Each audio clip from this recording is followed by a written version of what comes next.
আজকের তিলোত্তমা পর্বে শুরু থেকেই ছিল টানটান উত্তেজনাপূর্ণ দৃশ্য। ব্যানার্জি বাড়ির নার্সিং হোমকে ঘিরে থানা পুলিশের খবর শুনে আবিরের মা দুশ্চিন্তায় ছুটে আসে ছেলের কাছে। আবির তাকে আশ্বস্ত করলেও তিলোত্তমাকে নিয়ে তার মনে তৈরি হয় গভীর সন্দেহ। আবির আর তার মা যখন কথা বলছিল তখন তাদের পাশে এসে দাঁড়িয়েছিল রূপকথা। রূপকথাকে দেখে আবির খুব রেগে যায় এবং তাকে নানান কথা শোনাতে থাকে।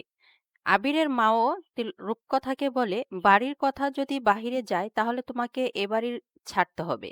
এমন সময় আবিরের মা ফোন দেয় তিলোত্তমাকে। তিনি তিলোত্তমাকে ফোন করে নার্সিংহোমে খুনের ঘটনা নিয়ে প্রশ্ন করেন। তিনি জানান নার্সিংহোমের সমস্ত কাগজপত্র তৈরি এবং তিলোত্তমা সই করলেই সেই নার্সিংহোমের মালিক হয়ে যাবে। কিন্তু খুন হওয়া ডাক্তারকে তিলোত্তমা চেনে কিনা সেই প্রশ্নের উত্তরে তিলোত্তমা স্পষ্ট জানিয়ে দেয় সে তাকে চেনে না। ফোন কেটে যাওয়ার পর তিলোত্তমার মনে যেন এক জ্বর ওঠে।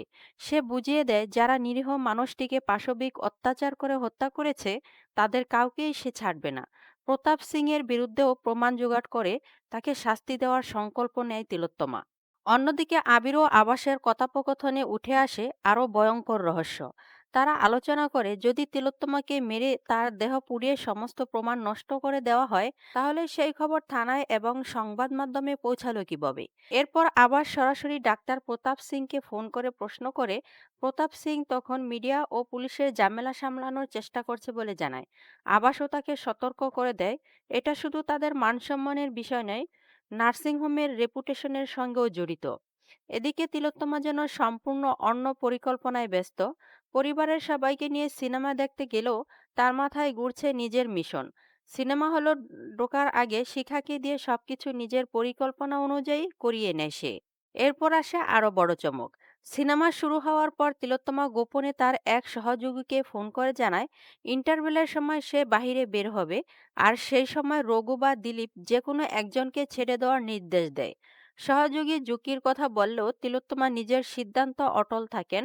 আর পরক্ষণেই তিলোত্তমার মুখে শোনা যায় ভয়ঙ্কর ঘোষণা, আজ আরও একটি ডেথ সার্টিফিকেট লিখতে হবে আর সেই ডেথ সার্টিফিকেটের নাম ডাক্তার প্রতাপ সিং এর। তাহলে কি তিলোত্তমা এবার প্রতাপ সিং এর বিরুদ্ধে সরাসরি মাঠে নামতে চলেছে? তার হাতে কি প্রতাপের বিরুদ্ধে যথেষ্ট প্রমাণ এসেছে? আর সিনেমা হল থেকে বেরিয়ে তিলোত্তমা কি করতে চলেছে? আজকের পর্বের শেষে তিলোত্তমার এই রহস্যময় পরিকল্পনা আগামী পর্বের উত্তেজনা আরো বাড়িয়ে দিল। এবার দেখার পালা, প্রতাপ সিং কি তিলোত্তমার ফাঁদ থেকে বাঁচতে পারবে নাকি তিলোত্তমার প্রতিশোধের তালিকায় তার নামও সত্যিই শেষ হয়ে যাবে? এই রহস্যের উত্তর মিলবে তিলোত্তমার আগামী পর্বে। তাই পরের পর্বে কি হয় তা জানতে চোখ রাখুন তিলোত্তমার পরবর্তী পর্বে এবং আমাদের চ্যানেলটি সাবস্ক্রাইব করে রাখুন।